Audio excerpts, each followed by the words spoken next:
Hello, it's Samantha Nolan-Smith here for our Tuesday morning chat. Today we're talking about what's stopping women from leading. And there are three things specifically that I want to talk about, and they're all interconnected.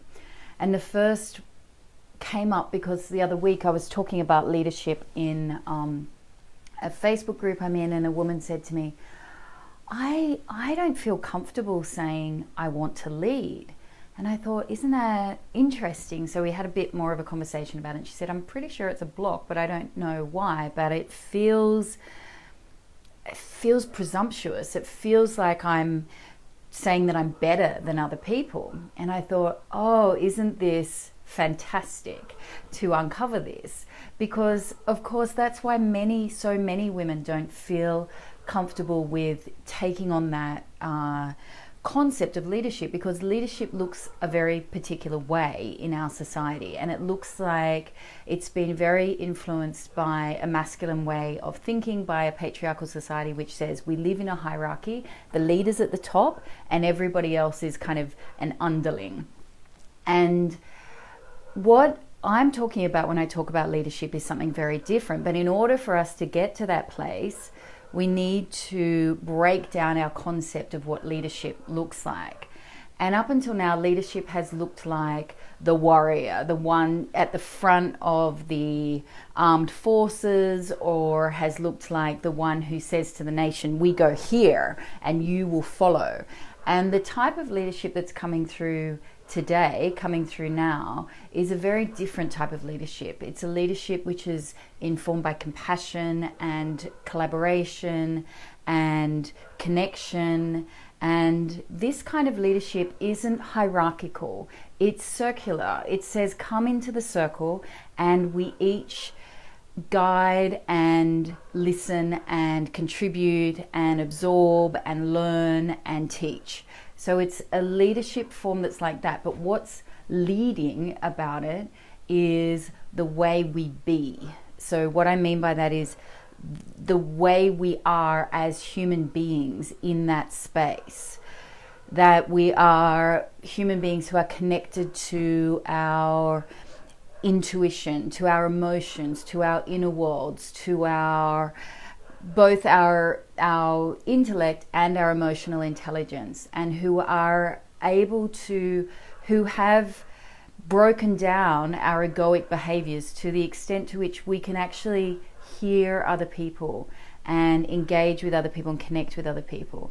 So when women say to me, I don't want to lead, I don't believe it's because they don't want to lead like that. I believe it's because they don't want to lead in this hierarchical manner where there's just one person at the top and everybody else is less than that person.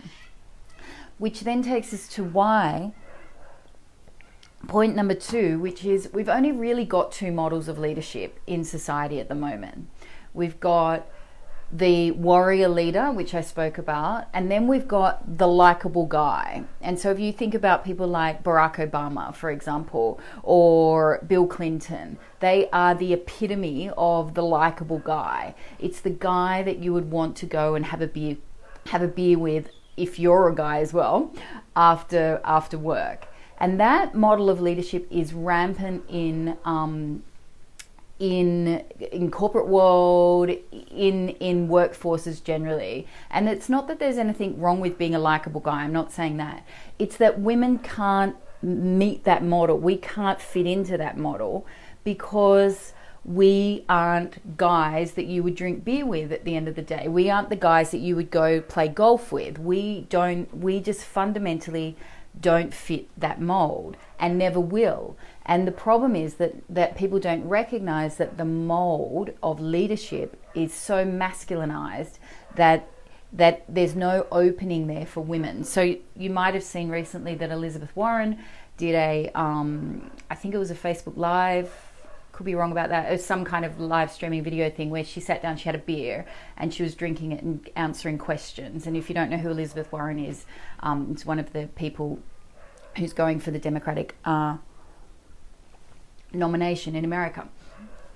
Anyway, people criticized her for that because she's fundamentally never going to fit the mold of the likable guy.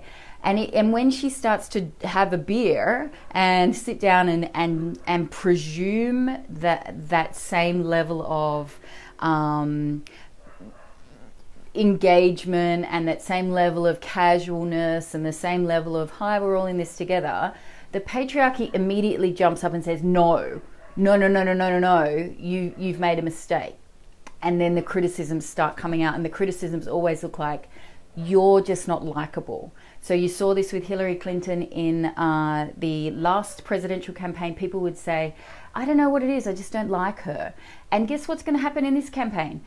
Women are going to come forward and people are going to go, I don't know what it is, I just don't like her. That is not about the individual. That is about a system that says women can't be likable leaders. That's what that's about.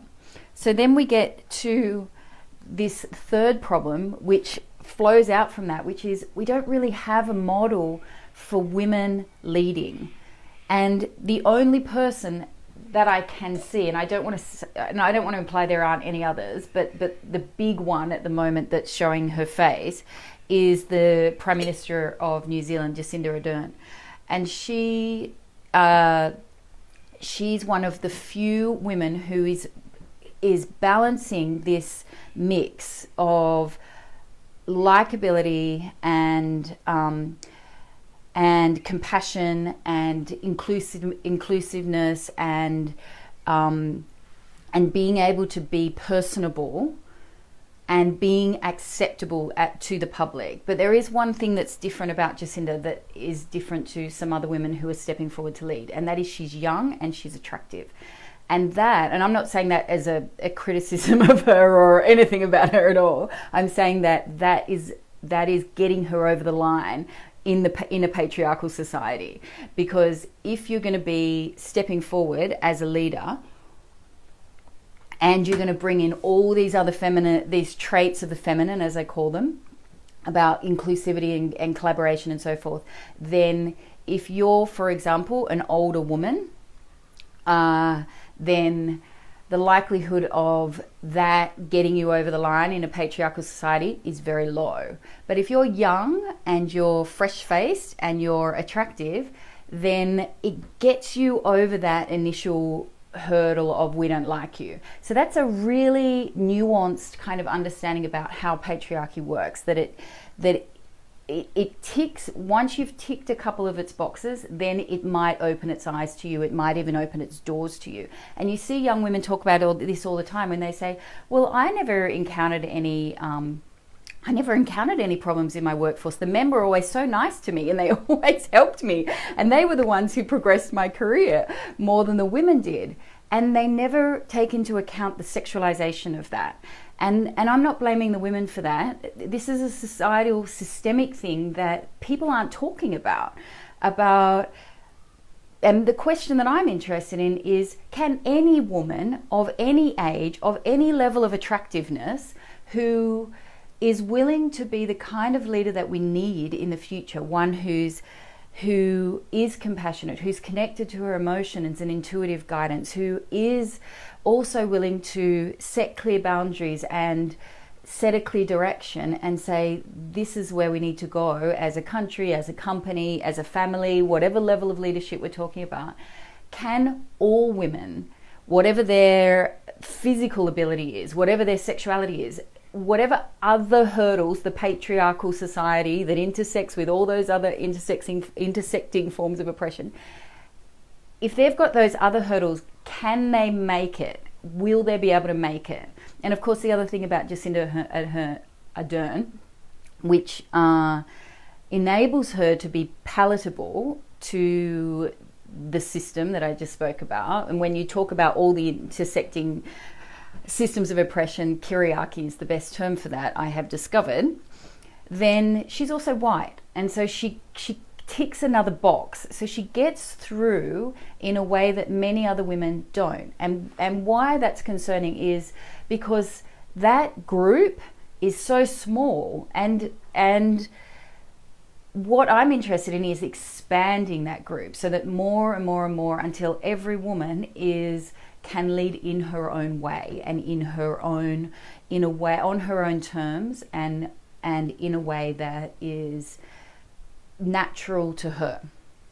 So if you're interested in exploring this more and exploring why either am I judging other women who are stepping forward, because on some level we're encouraged to do that all the time on many levels, or why can't I step forward? Why am I uncomfortable about stepping forward and modeling a new form of leadership? That's what my program, A Visible Woman, is all about. It's about breaking down conditioning, patriarchal conditioning, which stops us from stepping forward. And it's about embodying a completely new form of leadership, because the system as it works now, we just keep tapping away at it, ticking away at it, trying to fix the edges of it. And in fact, what we need to do is build a new system from the inside out. And women are being called to build the system, build it within us. And I literally mean within our beings, and then embody that on the planet and create the new system in that way. I know that can sound esoteric. If you've got questions about that, please let me know. But what I'm talking about is new human beings with a new form of consciousness, with new thoughts, with new behaviors, walking through the planet until there's enough of us that a system falls out of that, which isn't oppressive, which is inclusive, which is compassionate, which is, I think I've got a high five there, or I can't actually see the the emoji, but I think I've got Anthea saying me. Good, yes. And when we build that system from the inside out, then we walk the earth as different beings, and then people start to catch it. They're like, how come she's different to everybody else? And how come she's different? So if you want to join us, A Visible Woman is only open for this week. We close on Thursday night, Australian time. Yes, great. You can check it out at avisiblewoman.com. So we close Thursday night, Thursday morning, depending on where you are in the world. We'll put a timer up there in the next day or so. And it's a live program. It runs for 4 months because deconditioning takes time.